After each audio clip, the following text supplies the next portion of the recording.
Hey everybody, thanks so much for tuning into this new video. We are back with Warrior Wednesday, which again is a segment to highlight other warriors who are doing phenomenal and inspirational advocacy things that I admire so much. And this is just a platform to spotlight the spotlighters and people who really need more support and recognition for the work that they're doing.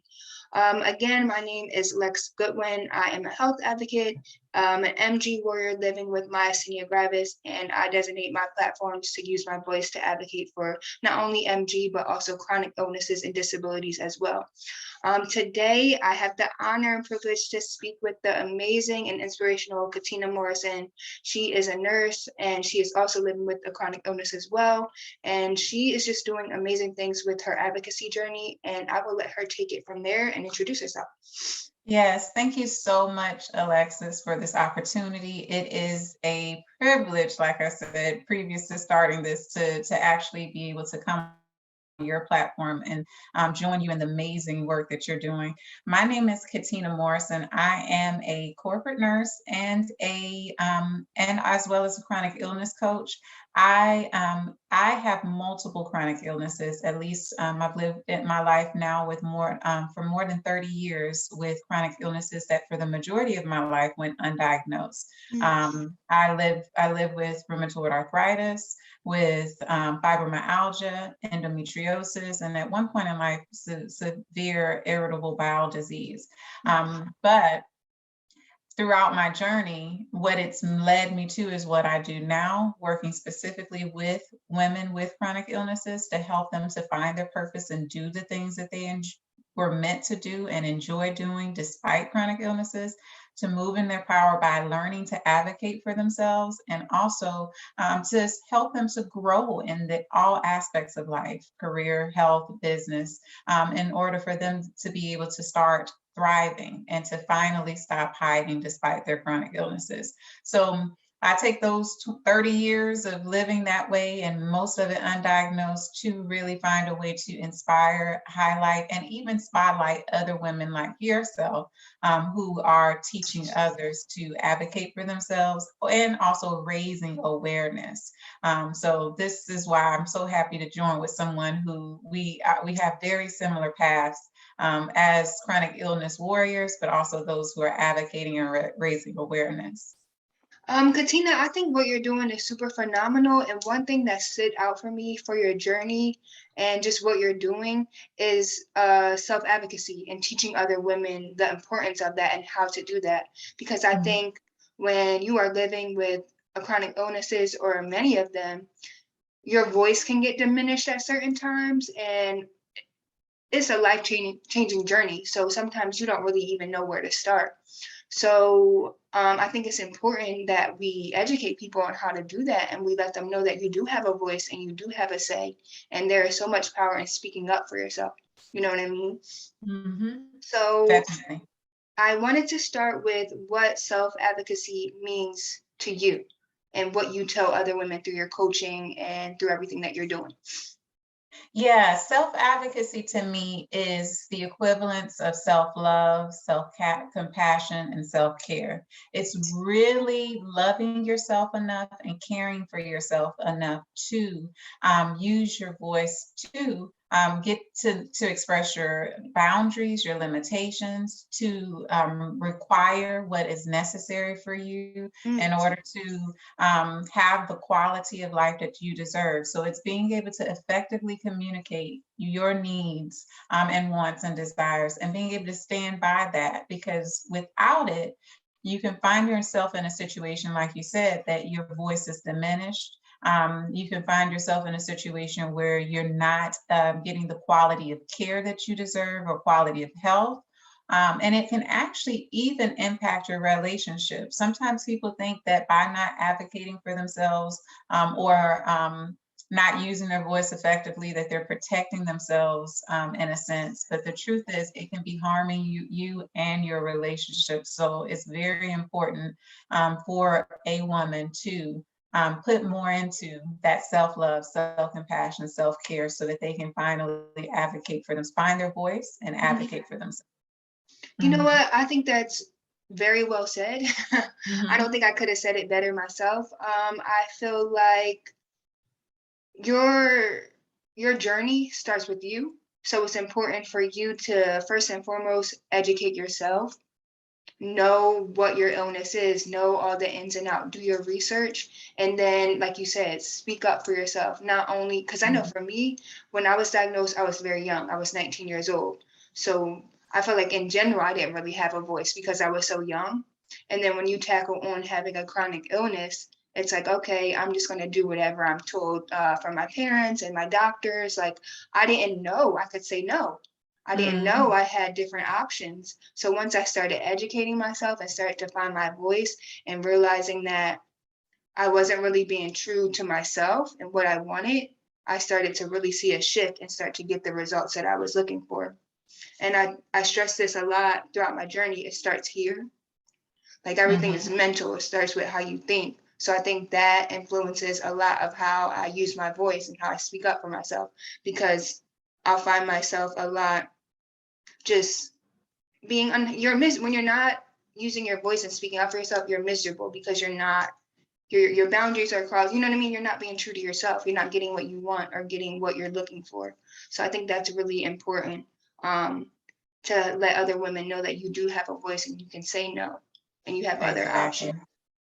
So can you give specific examples for when self-advocacy for you was really like a shifting moment in your journey? Like when did you realize, okay, like I can say no, like this is my journey, like I control what happens? When did you know that? When was that aha moment for you?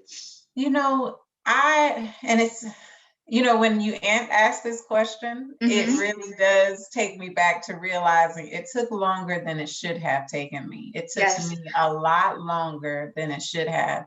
Same for Which me. Yeah, just simple as that. Because as I mentioned, I went, especially even in my health, I'm a registered nurse and I've always educated my clients and patients and other friends and family members on how to advocate for themselves. But even in my health, I literally went more than 30 years without a diagnosis of rheumatoid arthritis, despite having symptoms. Well, actually 20, yeah, almost 30 years it's with having symptoms since I was 11 years old.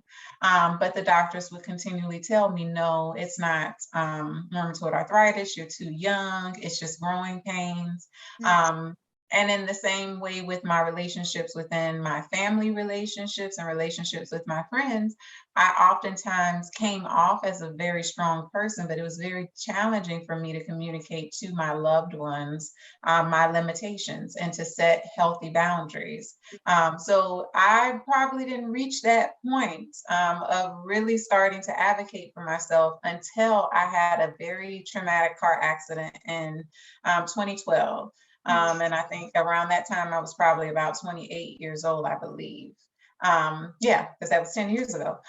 So it was really, and not until around that time when I had that car accident and I really officially knew I had a serious chronic illness, and that not advocating for myself, not establishing the right boundaries for myself was actually going to kill me if I didn't. I really felt like it was life or death for me. That if I Wow. did not advocate for myself, that I would not get the quality of care I deserved, that I would continue to be suffering as a result of medical gaslighting, or I would also continue to overextend myself beyond my limits to care for the needs of others while neglecting my own needs.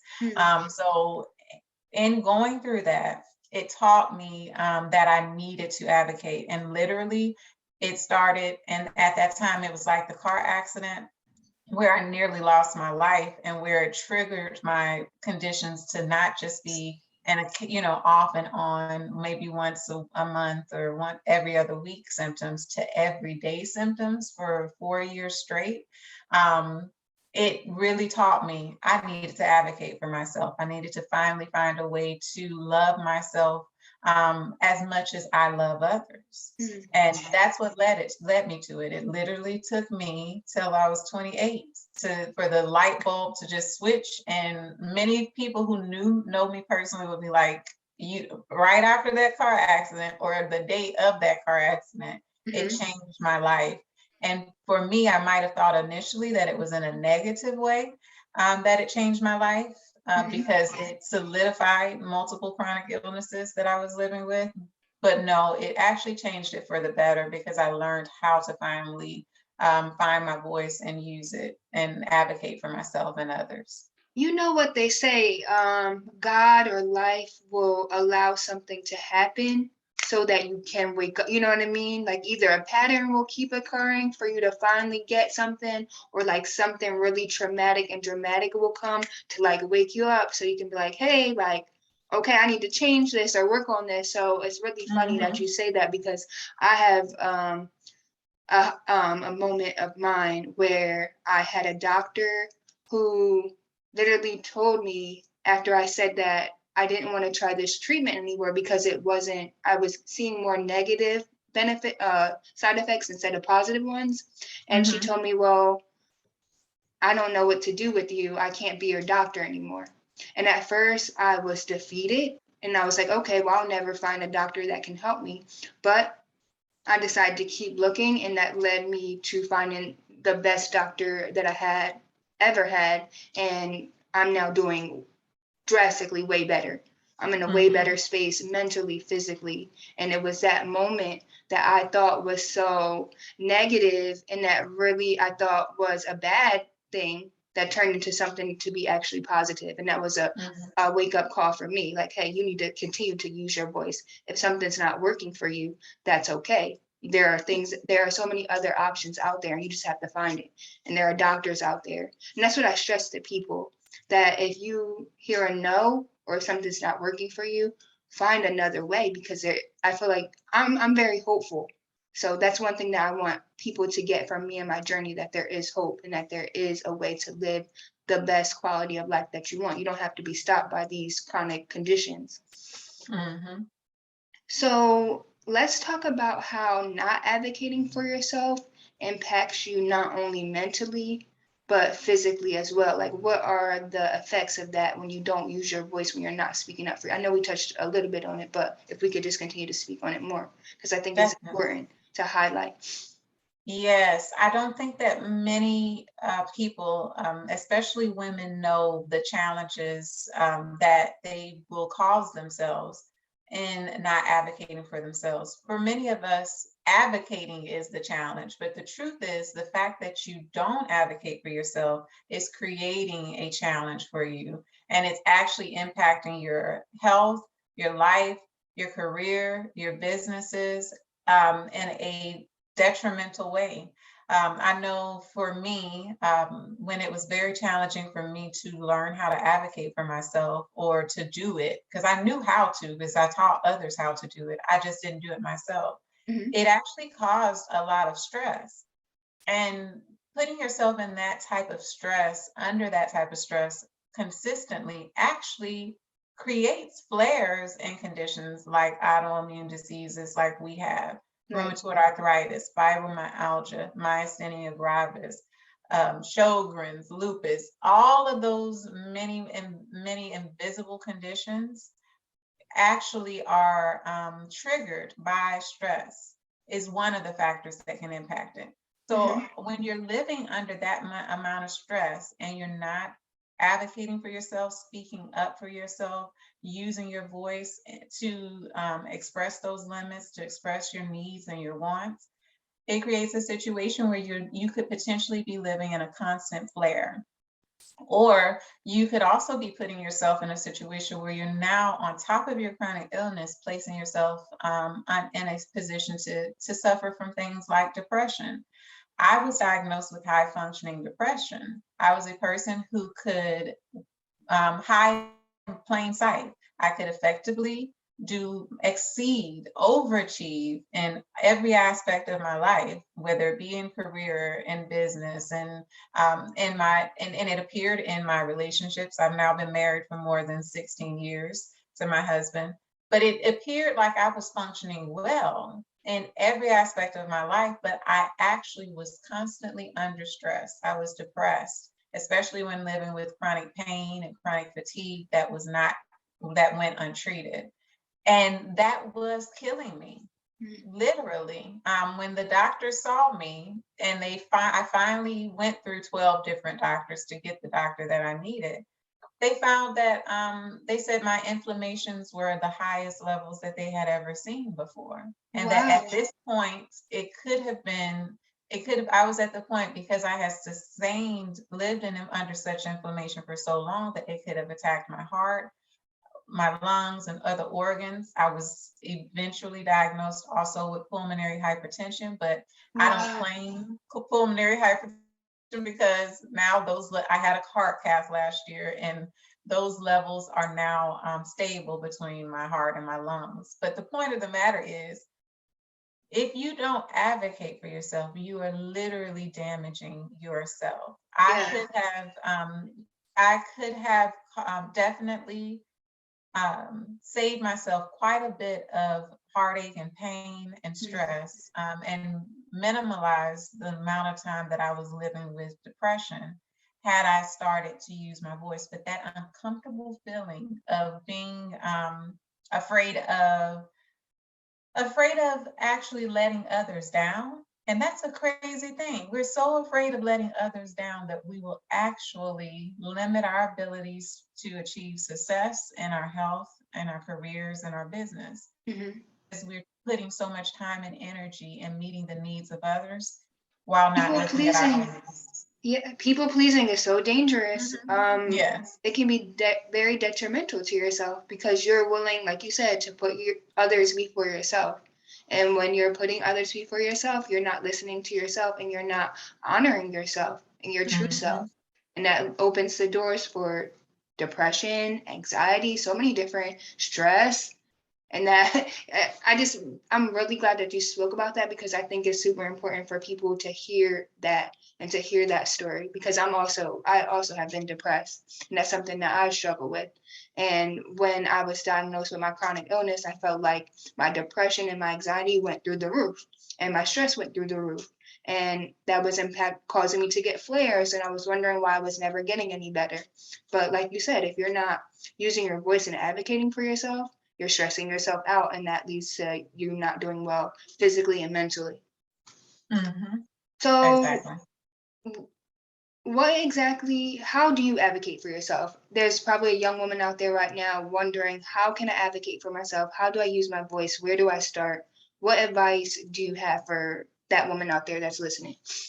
Yeah, oftentimes we say these things like advocate for yourself, find your voice, but that doesn't really explain how to do it. You're so right about when you said that. I'm like, yeah, well, just find your voice, just advocate. No, that doesn't explain it. Right. Really, it's learning to first. You have to start with you. Mindset to me is the foundation. Mindset is the foundation for healing. It's the foundation for advocacy. So first you have to start with yourself and examine what are those things that are preventing you from being able to effectively communicate your needs and your wants.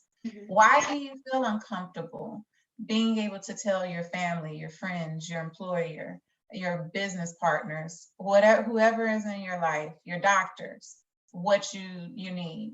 So wait, question, I'm so sorry. So do you think even before you get there, it starts by knowing exactly what you want and what you're looking for? Because I feel like some people don't know. That's true. You're right. Because first you got to know what you need. But sometimes, I'm going to be honest with you. I found what I needed in those uncomfortable places. When I was uncomfortable, then that told me, well, there's something that is missing here. There's something that I need in this moment that I'm not getting. What is it? And that's where in those uncomfortable spaces is where I examined what I needed, because it was hard for me to even know what I needed, because I was pleasing everybody else.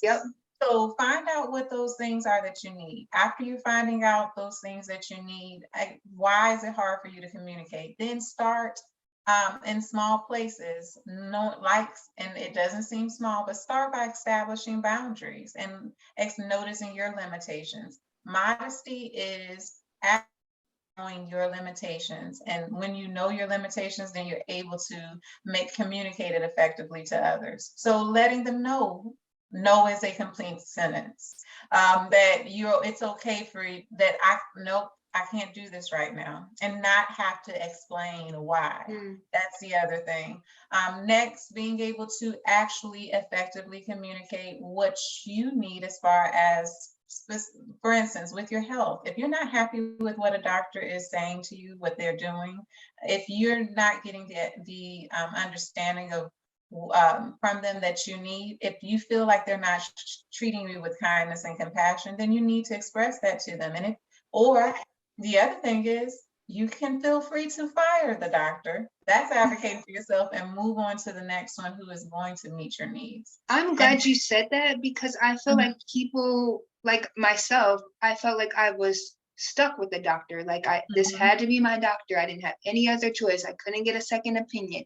Like this is what they said was it. And that was, you know what I mean? Like people don't know that you don't have to have that doctor anymore. There are other options. So I'm glad you said that. Thank you so much. You're welcome, definitely.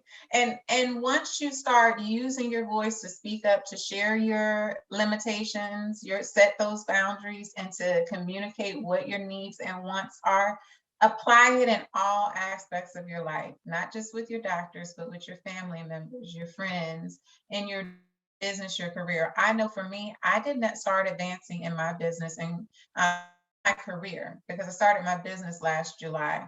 I did not start advancing in my career until I started communicating what my wants and needs were, to even feel comfortable to negotiate. I think you mentioned this earlier. Often, I don't know, but I know that oftentimes I was a person who was waiting for people to see my value rather than expressing to them, this is my value and this is what I deserve for it. Yep. It took me a long time to get there, but once I got there, listen, now no one can tell me what my value and worth is.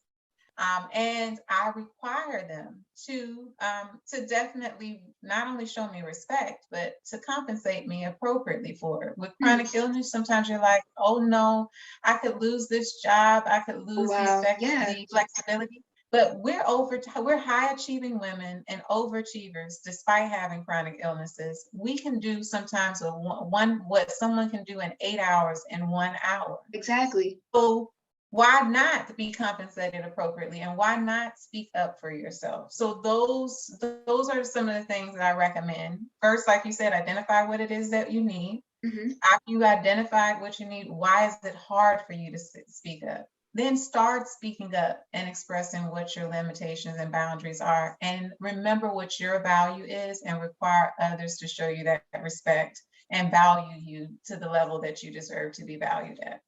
Wow.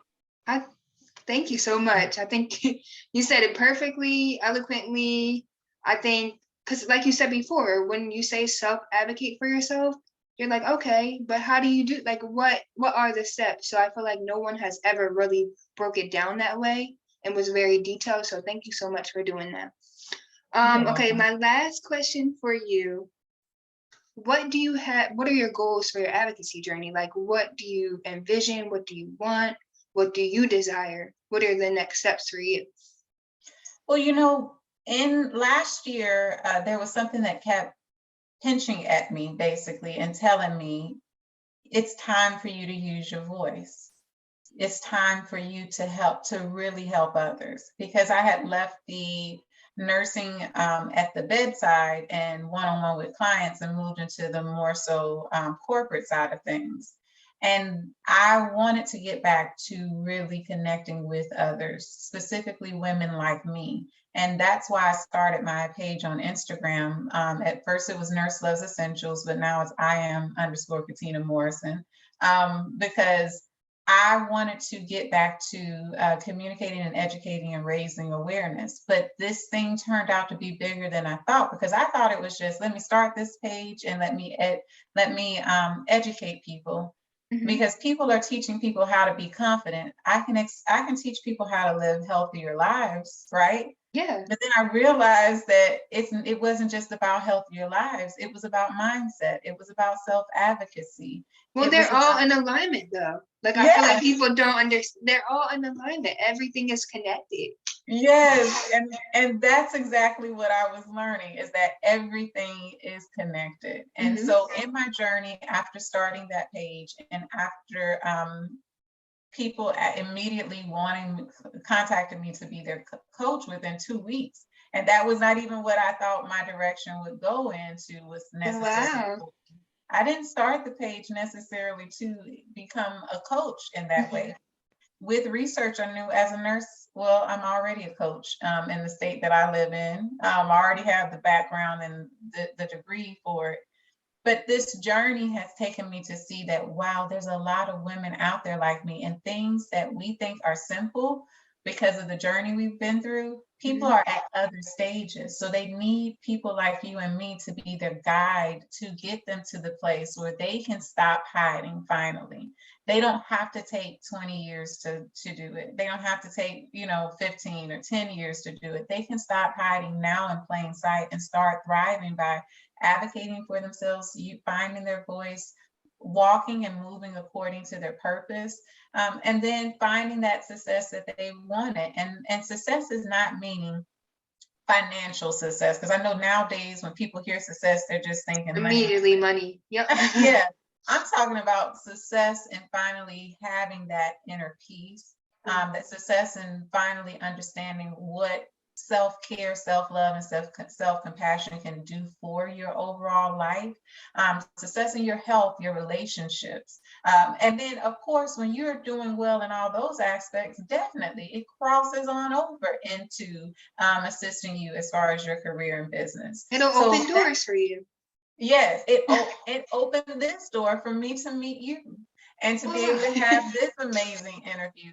I think that's what people are sometimes are so afraid to get out of their own way, and start advocating and speaking, and using their voice, that they Hmm. don't realize the blessings that are on the other side, because um, there is so much more happiness in giving than there is in receiving, like the Bible says. But in the same note, the Bible tells us to love others as we love ourselves. And Right. when you love yourself as much as you love others and desire to love others, there is no door, no chronic illness, no boundary that could ever prevent you from succeeding in your life. And that's where my journey is to help women to get to that point and to continue to advocate for and raise awareness in every aspect that I can. I've been a part of summits and interviews like these. I plan to also put together a summit myself, and then I'm also very soon starting my own podcast. So this journey is going Wow. down. It's turned into something I never imagined, but I'm happy and excited for the ride. You know what? I feel the same way. So I'm very big on doing things that are aligned or in alignment with who I am and what I want for my life. If it doesn't feel right, I won't participate or won't be a part of it. And I Mhm. feel like for where we're at right now in society, it's really popular and trendy to do things just for namesake and just because, Mhm. and that's just never what I've been about. So I love being able to connect with people who are doing similar things and who are in alignment with what I'm doing. And that's why I really wanted to speak with you. And I'm really happy that doors are opening for you and that it's leading to different opportunities because I see that in your journey. And I feel like people can always see other things in you that you might not be able to see for yourself. So it's really great to hear that so much more is coming from you because I'm looking forward to it. So I'm happy for you. Thank you so much. And you're welcome. And like I was saying too, you you have a amazing wealth of knowledge, and your heart is so big. You are already accomplishing so much at a young age.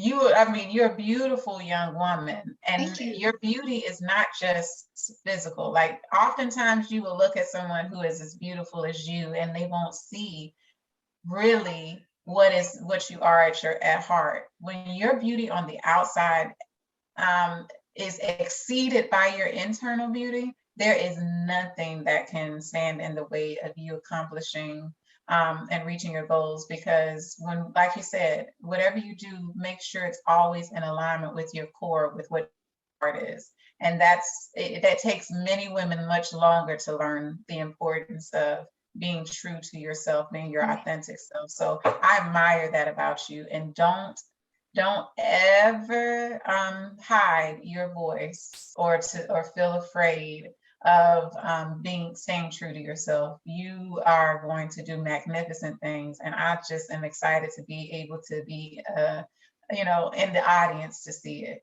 Oh, thank you so much. That's like the sweetest compliment I've ever gotten.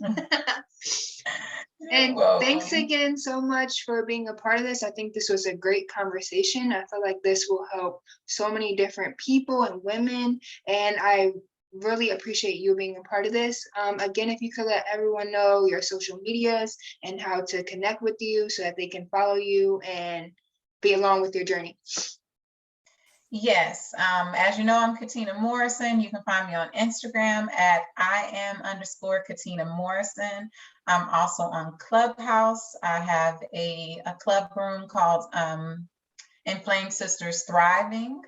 And feel free to join that club to be able to hear many of the conversations we have on how to help women with chronic illnesses stop hiding and start thriving in all aspects of their life.